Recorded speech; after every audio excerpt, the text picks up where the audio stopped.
Ating talakayin ang batas na may kaugnayan sa panggagahasa sa Pilipinas.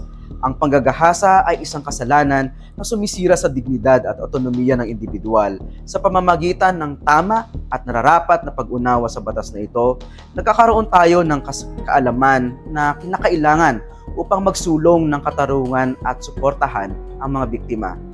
Samahan ninyo ako sa pagtalakay sa batas na ito. Ang panggagahasa ayon sa Article 266-A ng Revised Penal Code ay mayroong dalawang paraan. Ang unang paraan ay ang panggagahasa sa pamamagitan ng pakikipagtalik na kadalasang tinatawag na organ rape or penal rape. Sa parang ito, ang salarin ay may carnal knowledge sa isang babae sa ilalim ng partikular na mga sitwasyon na nakasaad sa batas tulad ng puwersa, banta o pananakot. Ang pangunahing elemento sa panggagahasa sa pamamagitan ng pakikipagtalik ay ang aktwal na penile penetration. Ang pangalawang paraan, kilala bilang panggagahasa sa pamamagitan ng sexual assault, na isinasagawa ng sinuman sa ilalim ng mga sitwasyong binanggit sa Revised Penal Code.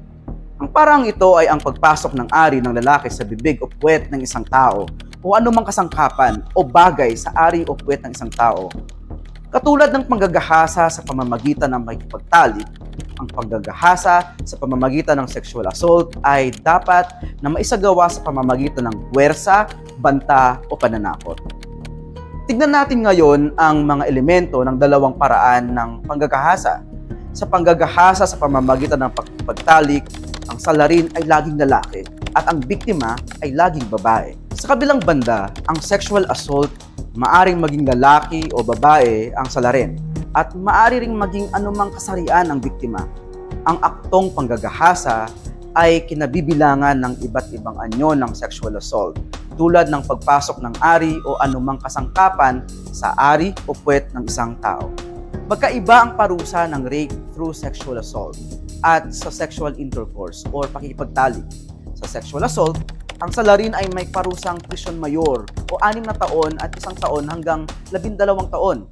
Samantalang ang rape through sexual intercourse o pakikipagtalik ay reclusion perpetua, mas mataas.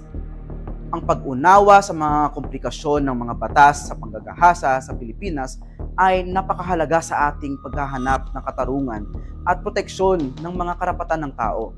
Sa pamamagitan ng pag-iintindi sa mga elemento at paraan ng panggagahasa, pinapalakas natin ang ating mga sarili upang magsulong ng katarungan para sa mga biktima, panagutin ang mga salarin, at makatulong sa pagtatanggal ng pang-aabusong sexual sa ating lipunan. Ito ang inyong lingkod, Attorney Leo, nagsasabing kaalaman sa batas, gabay sa katarungan at kapayapaan.